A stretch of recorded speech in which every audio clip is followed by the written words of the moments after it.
Bueno, falleció recientemente, vamos a agregar aquí a los invitados, falleció recientemente un destacado investigador académico, profesor de la Universidad Libre, profesor Arnaldo Ríos, quien era el jefe del área de investigaciones de la Universidad Libre Seccional de Cali. Había participado en las luchas sociales, políticas y siendo joven se había incorporado al movimiento 19 de abril de M19 y había participado en operaciones muy audaces del M19, como la de la toma de la recuperación que denominó el M19 de las armas del Cantón Norte el 31 de diciembre del año 1978, amanecer del nuevo año del 79, en pleno gobierno de Julio César Turbay Ayala, y la toma del periódico El Caleño ocurría el 16 de abril de 1979. Después de todo este trasegar, el profesor Arnaldo Ríos fue torturado, fue detenido, torturado, fue al exilio después de mucho tiempo y inició pues o profundizó su discurrir académico en Centroamérica, estuvo en Nicaragua, en el proceso sandinista, estuvo en México, formándose como gran investigador social y académico. Bueno, grosso modo, algo de la trayectoria del profesor hasta que llegó a Cali y por sus méritos académicos indudables, hace mucho tiempo empezó a ejercer como jefe de investigaciones de las investigaciones académicas de la Universidad Libre de Cali. ¿Cómo supimos del profesor Arnaldo Ríos?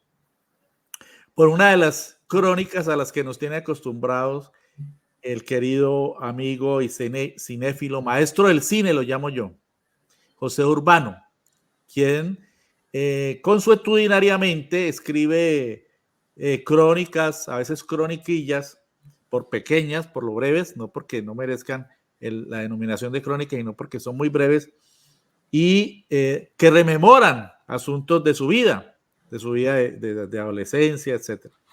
Y entonces nos recordaba al profe Nacho. Entonces yo le dije a José, esto es una vida de película, esto es una vida amerita un cortometraje por lo menos, un documental.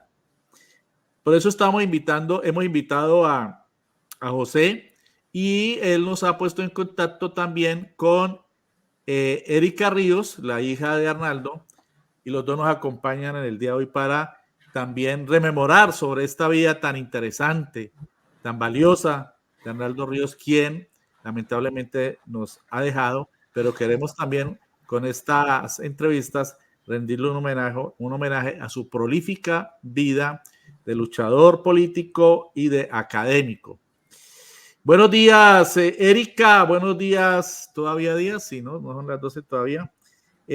José, gracias por acompañarnos en Periodismo Libre y empecemos pues entonces con el perdón de Erika. Démosle la palabra brevemente a José para que haga una introducción de su relación con el profe Nacho, como le llamaban, ¿no? Era un gran matemático, según dice usted en su crónica. ¿Cuál era la relación en juventud que tenía con el profe Nacho? Bienvenidos. Muy bien, hemos invitado a Erika porque, pues, Erika, usted es la única hija, ¿no? De Nacho, la única. Erika. Sí, bueno, es la única hija. Además porque haciendo cuentas, Erika nació en pleno fogueo, en pleno bombardeo, pues, en plena lucha. Y sabe que Erika, usted me recuerda a una de las hijas de Petro que debe tener su edad, que también le tocó eso, o sea, le tocó un papá que ella no entendía por qué el papá estaba por ahí escondido o de pronto en la cárcel o torturado, ¿no? El niño no entiende muy bien eso. Entonces, bienvenida Erika y bueno, Nacho, a Nacho lo conozco desde siempre en el barrio Santa Elena. Cuando yo escribí la crónica, que ha tenido muy buena acogida además, han entrado personas a corregirme cosas. Entonces, no, que la calle donde nació Nacho le decían la calle del banano.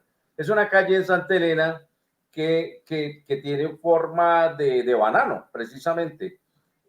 No sé si Erika vivió allí en esa casa, es que es la casa de los abuelos, si alcanzó a vivir en esa casa. Es la casa, es una cuadra maravillosa de Santa Elena, yo diría que es la más chévere de Santa Elena. Yo le decía la calle sabrosa. Va de, aquí queda la iglesia mormona y al otro lado queda la gallera Pico. Entonces, mucha gente me ha escrito y me ha dicho que en el barrio no había malandros, que cómo así, que yo digo que había malandros. Obviamente lo sabía, pues no quiero decir que todos lo fueran, ¿no? Precisamente en estos barrios donde están los malandros, yo resalto una cosa y es que uno tenía que tener unos héroes muy ubicados. Estaban, por ejemplo, a otra que le debo una buena crónica es a las Padilla, Elizabeth Padilla, que fue incluso gobernadora encargada, porque las Padilla eran las duras que estudiaban por la noche, trabajaban de día, y Nacho era parte de esos héroes que uno veía que le iba bien en todo académicamente. Entonces, yo pongo en la crónica al malandro, ¿no? Al malandro frente a un Nacho, por ejemplo, ¿no? Un Nacho que tiene está más allá de todo, estudió matemática, imagínate, yo a los 12 años no entendía cómo alguien podía estudiar eso, ¿no? Uno tiene que estar muy rayado para estudiar esa vaina, hermano. Entonces, he invitado a Erika porque Erika pues, conoce toda la parte de Centroamérica. Bienvenida, Erika. Y bueno, después de que él se va, yo le preguntaba a Erika que cómo fue la cosa en Nicaragua con los sandinistas. Erika, te doy la palabra. Hola, buenas tardes. Gracias por la invitación. Pues en realidad, la pregunta en Santa Elena, yo estaba muy pequeña, sino que también Santa Elena, pues ahí también veía a mi abuela materna. Entonces, de todas maneras, pues sí tengo algunas fotos en esa casa de mis abuelos paternos, pero estaba muy pequeña, no había creo que alcanzó a cumplir 3 años y justamente es cuando mi papá sale de la cárcel y decidimos, pues él decide que hay que irse porque le dicen que pues no hay muchas garantías y sale el primero a Panamá. Recuerdo que llamaba, yo estaba pequeña, todavía en San Antonio con mi mamá, y yo le contestaba, entonces salimos a Panamá, él sale primero a Panamá y yo salí con mi mamá después. Y pues de ahí pasamos, estamos de Panamá, pasamos de Honduras, estuvimos un tiempo allá, estuvimos en Costa Rica, pero esos son, pues es un paso corto por estos países y finalmente llegamos a Nicaragua. Nicaragua nos quedamos un año, más o menos, sí, casi un año entero, y los dos allí trabajan con la Universidad Autónoma de Nicaragua, y vamos a vivir a Managua. Digamos también, eso, yo nací en el año 78, o sea que eso era como, ¿qué sería? Como el 82, entre 82 y 83. Y en ese tiempo que estamos allá, pues estamos en plena revolución sandinista. Recuerdo que había pues todo este bloqueo económico y había mucho dinero, pero no se podían comprar cosas. Y sí, tengo varios recuerdos allí desde Managua, en la universidad, que ellos estaban dando clases, mientras uno corría pues por los pasillos. Tenía anécdotas de mi papá que me le metía al salón y todas estas cosas. Ahí ya tenía 4 años, yo creo que sí, 4 o 5 años, cuando ya después de estar allá, mi papá decía que cuando se dio cuenta que pues la cosa estaba difícil allá y que se iba a poner más complicada que con la situación, decide que vamos a Estados Unidos. Y salimos de Nicaragua con esta visa múltiple para llegar a Estados Unidos, pero pues vamos por tierra nuevamente. Pues llegamos a México y atravesamos todo el país, pues, para llegar a la frontera con Estados Unidos, y cuando vamos a entrar, no nos dejan entrar.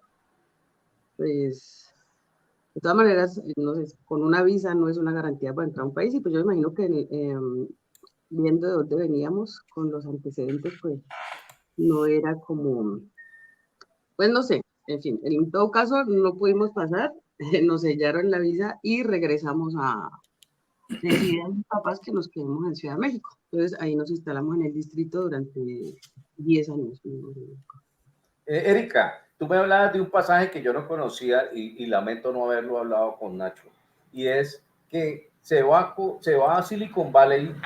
eh, eh, Estamos hablando del año 90, Luis Alfonso. Es decir, que eso de redes y nubes, eso era una utopía, eso era pura ciencia ficción. Y se va donde Steve Jobs, el fundador, creador de la Apple y de la Macintosh, el genio. Recientemente se hicieron 2 películas sobre él maravillosas. Y se va a un mes a aprender una cosa que era ciencia ficción. Hoy en día cualquier ingeniero habla de redes, pero estamos hablando de ese tiempo. Cuéntanos esa parte, Erika. Eso incluso fue un poquito antes, porque resulta que mi papá, eso fue en el 85, lo tengo muy presente porque en el 85 a mí me tocó el terremoto de México. Entonces, mi papá, en el momento que eso sucede, él está en California, él se va. Y cuando sucede el terremoto, yo estaba sola con mi madre y pues fue una cosa terrible que la ciudad quedó incomunicada. Entonces, él no tenía manera de saber si nosotras estábamos vivas o no. De hecho, mi familia en Colombia tampoco, y la única manera de comunicarse era que tú dabas tus datos en la embajada y la gente podía llamar de los países a la embajada de Colombia para confirmar. Entonces, en ese momento, mi papá se va, estaba en ese momento allá, eso fue en el 85, como te decía, y se va a este encuentro de este lugar del Silicon Valley, a conocer cómo funciona esto. Ya venía trabajando desde Centroamérica, lo de Inforredes, y me dice que pues en este encuentro con este personaje, Steve Jobs, aprende mucho, intercambian información, incluso me dice que en esa época todavía eran los disquetes, los cuadraditos, que él le dice que entra a un cuarto inmenso donde le dice, mira, yo tengo todo este software, que es un software libre, el que es lo que hemos desarrollado, tú puedes, llévate lo que quieras. Él me decía que él era como un niño en un almacén de dulces que no sabía qué coger y que pasó horas y horas pues copiando programas y muchas cosas.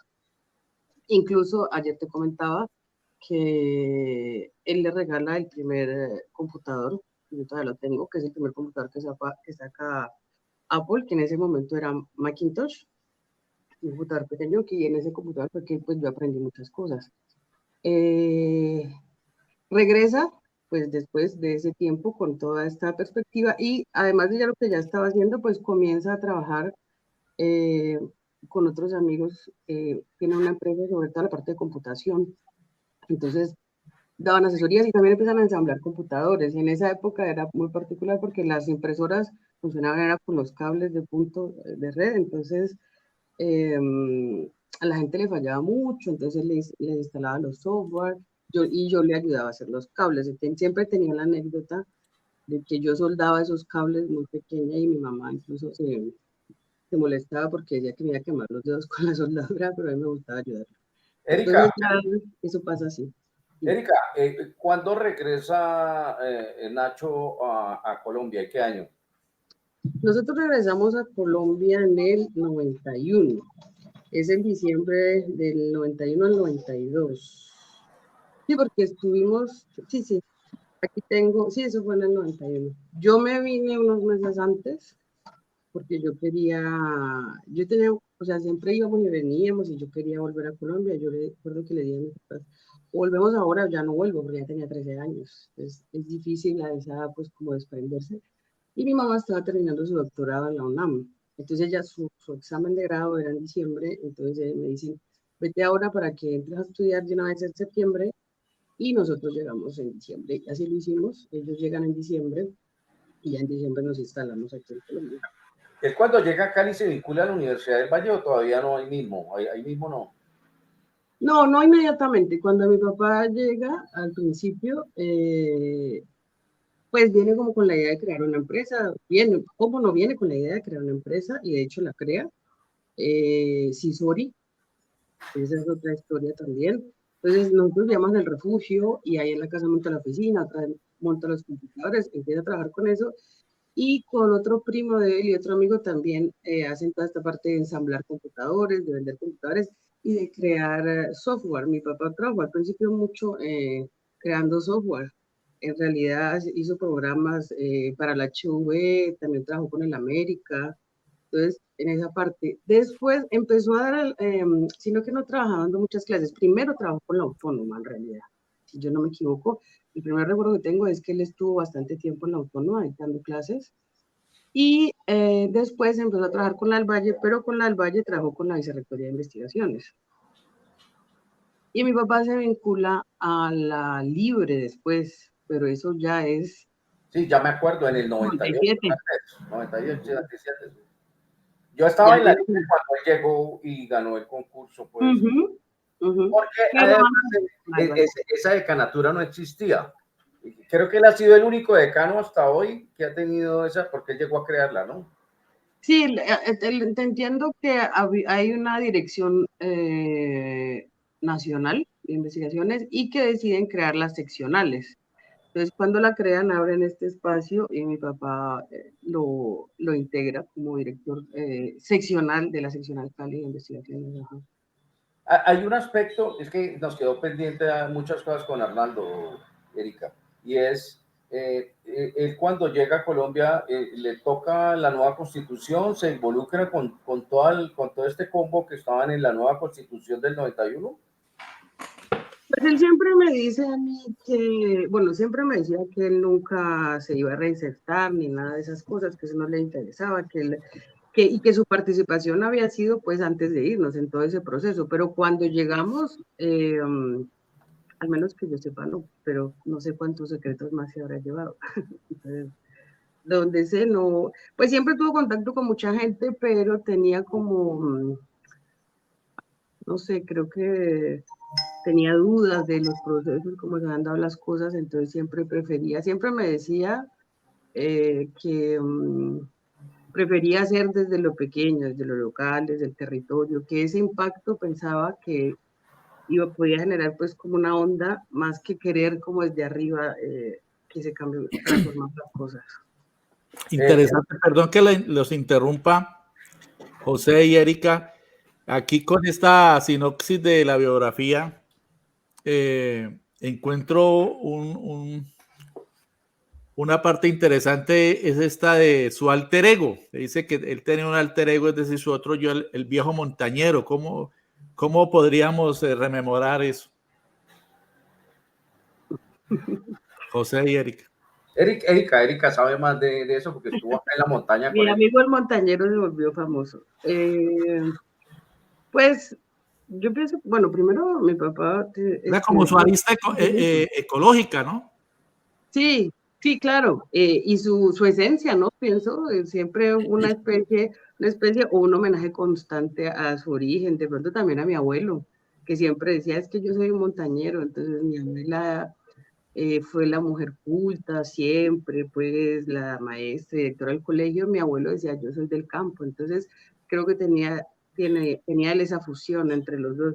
Entonces yo pienso que pues este personaje montañero se permitía hacer todas estas reflexiones y pues que eran de mi padre y te podía combinar esas dos miradas y pues era bonito porque finalmente pues sí, claro, era como en una tercera persona todo el tiempo, ¿no?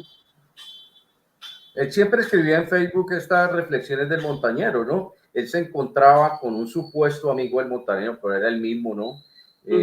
Y él mismo, el montañero, le hacía preguntas y él las respondía, sobre todo cosas que tenían que ver con el mundo, con la situación actual. Y sabes que nos quedamos debiendo la última vez que hablé con él, 2 días antes de morir, y yo le hice una entrevista y no la he podido encontrar, Erika, qué lástima. Porque nos quedamos debiendo el documental de Jaime Bateman. Pero los que estamos vivos tenemos la responsabilidad de hacerlo. porque se nos está muriendo la gente, mira, y esa memoria viva se nos está yendo. Y Nacho y yo coincidíamos en una cosa: el político más importante de Colombia en el siglo XX fue Jaime Baterón. En eso nos encontrábamos, ¿no?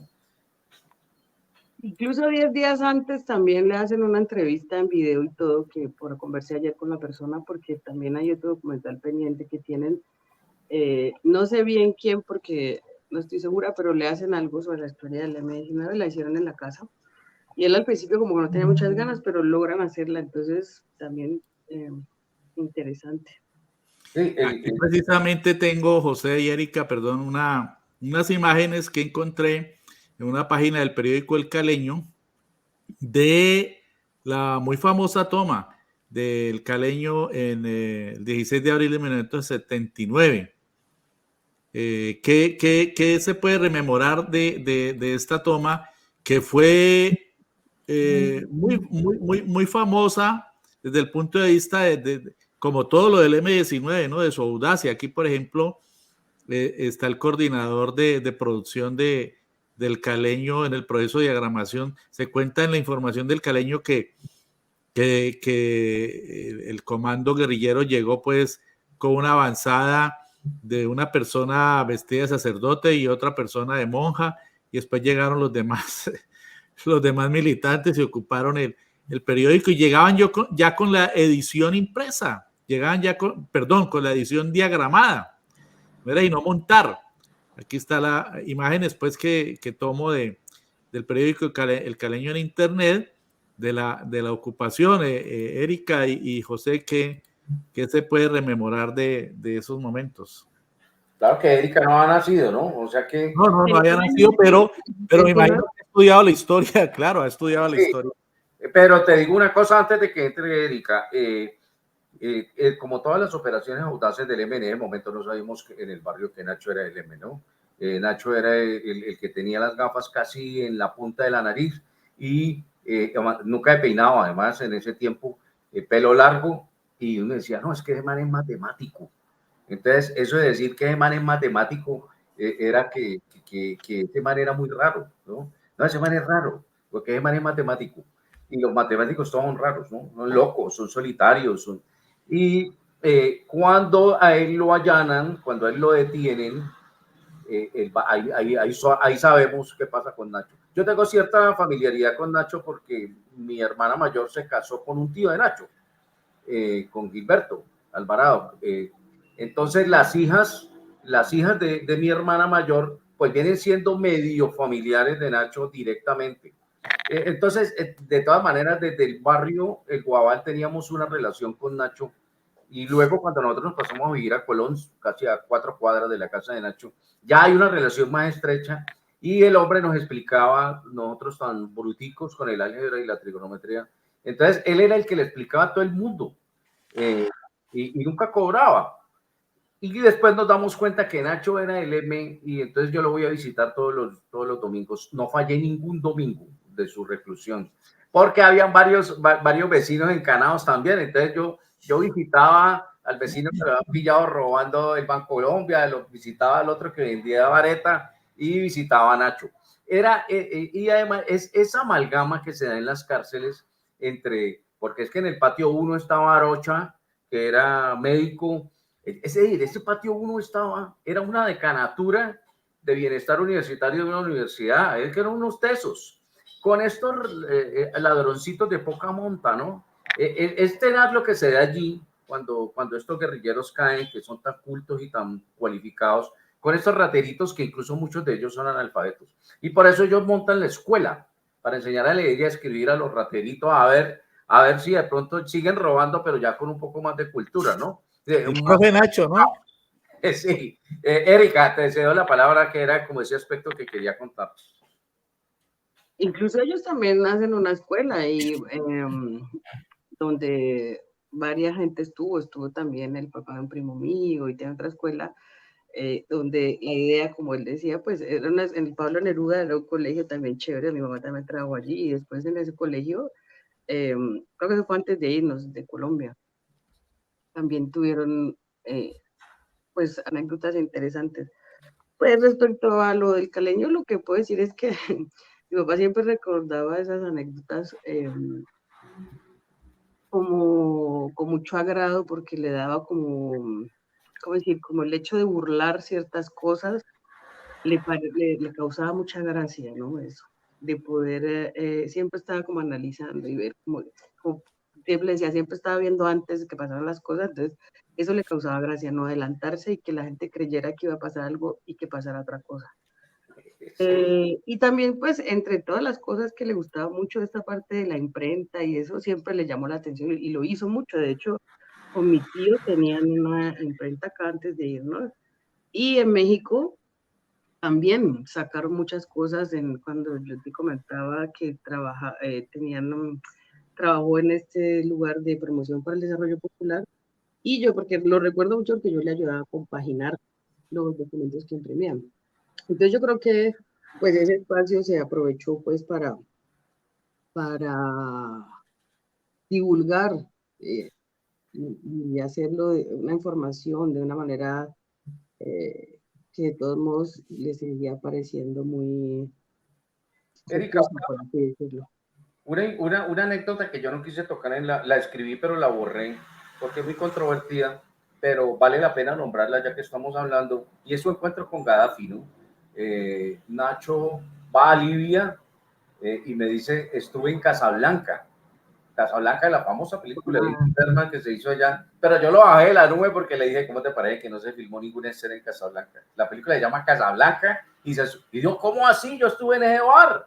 No, sí, pero en Hollywood simularon el bar y no filmaron nada, no filmaron nada, así que la fama de Casablanca por la película es hollywoodense. Pero una de las famosas bodegas, talleres y de sí, utilería de Hollywood. Sí, pero lo interesante de la anécdota es que se encuentran con Gaddafi, hablan con Gaddafi, que era una gran persona, según lo cuenta Nacho. Digamos, era un tipazo, lo que se llama un tipazo. Y a Nacho se le van las luces en el desierto, atravesando el desierto. Y el hombre piensa ahí que ya muere. No me mató la guerra para venirme a matar el desierto. Pero estos tipos que son nómadas, estas tribus nómadas, saben, ellos están enseñados a que la gente le vayan las luces en el desierto por deshidratación y lo entierran. Y él dice, ¿cómo así? No, es que resulta que se da un reflejo. Fíjate que la primera capa del desierto es muy tostada, pero fíjate cómo es la tierra de bonita. Me explicaba él que la primera es muy tostada, pero ahí para abajo es muy húmeda. Entonces te entierran para que el cuerpo se humedezca por los poros. Y así estos no sé cómo se llama estas tribus, lo hidratan y el hombre pensó que ahí se moría, porque es que tú miras, sí, él se recupera porque fueron a hablar con Gaddafi para hacer ciertos negocios y resulta pero pudo atravesar el desierto y pudo salir de esa. Y como regalo, se regaló el paseo por Casablanca y yo lo bajo de la nube. Esa es una anécdota interesante de él, de las muchas cosas que él hizo en el M, ¿no? Estos muchachos eran intrépidos, ¿no? Sí, siempre hablaba mucho y Casablanca, como siempre, la tuvo en el corazón. Casablanca y Praga. En Praga estuvimos juntos, pues yo estaba viviendo en Francia hasta el año pasado, que vine a visitarlo y como estaba tan enfermo, decidí quedarme. Y hace como unos 5 años, él me visitó varias veces, pero hace como 5 años que me visitó, fuimos a Alemania y también estuvimos en Praga, quería que fuéramos, nos quedó pendiente esa ida a Casablanca, pero siempre me la mencionó. Y también me hablaba mucho de su ida a Guinea-Bissau, en África, donde me hablaba mucho de la revolución que tuvieron de los belgas. Entonces, creo que esos encuentros así tan importantes que tuvo, lo que pasa es que también, digamos que con los años fue contando las historias poco a poco. A veces no contaba todo, a veces contaba partes. Y igual creo que se llevó muchas que hubiera querido. Pero en los últimos años ya contaba más. Fíjate que él está hablando con Bateman un día en un aeropuerto. Es que Bateman era intrépido, tenía una nariz inmensa, medía 2 metros, era el hombre más buscado de Colombia y estaba en un aeropuerto, ¿no? Bateman, como era gnóstico y tal, le decía que es que el amor que lo rodeaba le generaba un halo que lo volvía invisible, ¿no? Matemo manejaba todo ese cuento bonito del amor y la protección. Y le digo, ¿cómo estabas con Batman? En un aeropuerto el tipo estaba buscado y dijo, ¿cómo te parece que Pablo Escobar, estamos hablando del año antes de que Pablo Escobar fuera famoso, pero ya tenía cierto protagonismo en Medellín, y Pablo Escobar llegó a montarse al avión y le dijo, ese hombre que va allí, gordito, va a cambiar la historia de Colombia. Batman tenía incluso esa visión, a partir de un bandido como Pablo Escobar, tenía la visión de lo que iba a pasar con Pablo Escobar y el narcotráfico en Colombia, ¿no? Se da la palabra, maestro, a Erika. ¿Se cayó Erika? Bueno, no sé, parece que se congeló. En todo caso, muy interesante el relato de los dos, de Erika y de José. Y lo que te decía cuando hablamos previamente, José, es una vida de película. No tenía ni idea de lo relacionado con Casablanca, la entrevista con Gaddafi, que además, entre otras cosas, un personaje que fue estigmatizado de manera espantosa por el imperialismo gringo, por la OTAN, hasta el punto de que buscaron la forma para derrocarlo, para despedazar a Libia, para dar al traste con el proceso de convivencia que había en Libia y despedazar ese país. Hoy ese país es ingobernable, producto de la OTAN y de Estados Unidos. Uno de los centenares de conflictos generados por el imperio y sus adláteres de la OTAN y de la Europa sumisa al imperialismo gringo. En todo caso, me parece una vida supremamente valiosa, interesante. Es muy doloroso, que entiendo tenía mucha vida por delante, mucho por aportar. Claro.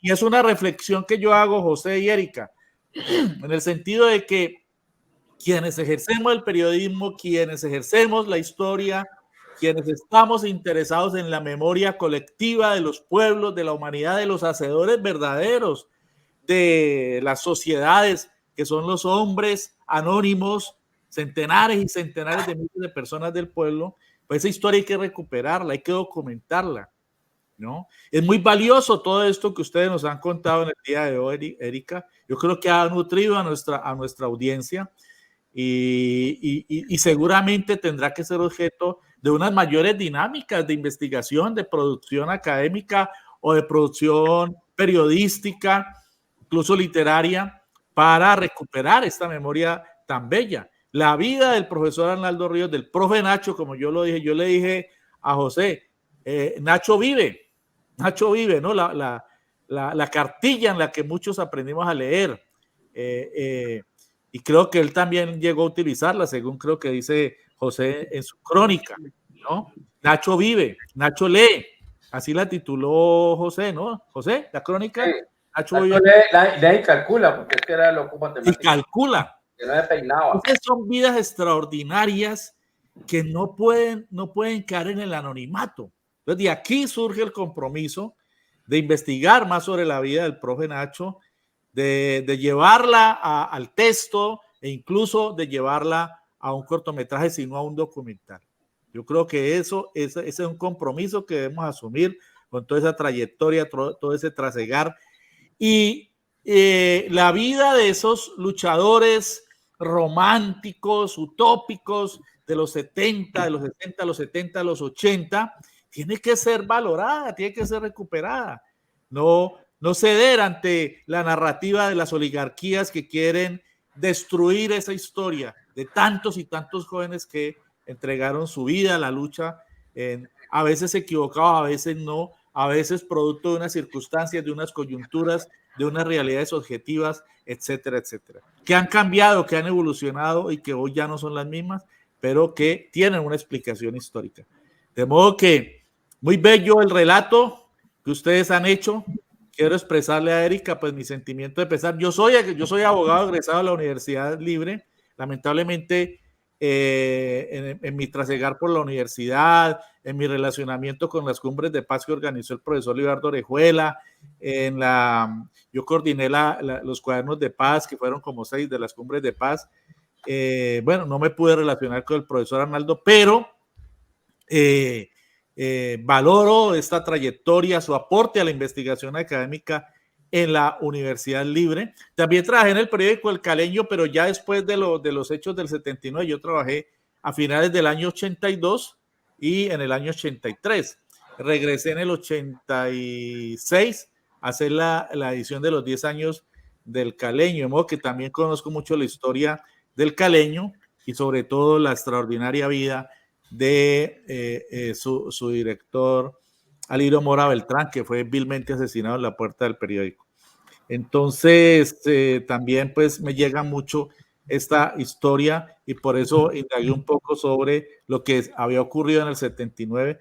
Yo no pensaba todavía trabajar en el Caleño. Yo fui redactor del Caleño estando todavía en la universidad, estudiando comunicación social en la Universidad del Valle. Iba a la universidad en la mañana y al mediodía llegaba al periódico. Bueno, en todo caso, estas son historias que hay que documentar, que hay que convertir en textos y como hace José, en unas crónicas muy bellas que nos ayudan a no dejar que se pierda la memoria. Hoy se ha ido, por ejemplo, la semana que termina se ha ido José Alberto Tejada, también debemos recuperar su memoria, valorar su legado. Entre otras cosas, los invito a todos, me olvidé cuando entrevisté a Sara Palmesano a hablar de ello. Yo le hice una entrevista a José Alberto Tejada el 26 de mayo del año 2022. Está en este canal de YouTube, pueden buscarla allí, entrevista a José Alberto Tejada. Es una entrevista que yo considero muy valiosa, estuvo muy afable, bueno, es muy interesante. De modo que no sé qué se nos quede en el tintero, pero seguiremos tratando de materializar estas ideas que hemos expresado aquí, José y Erika.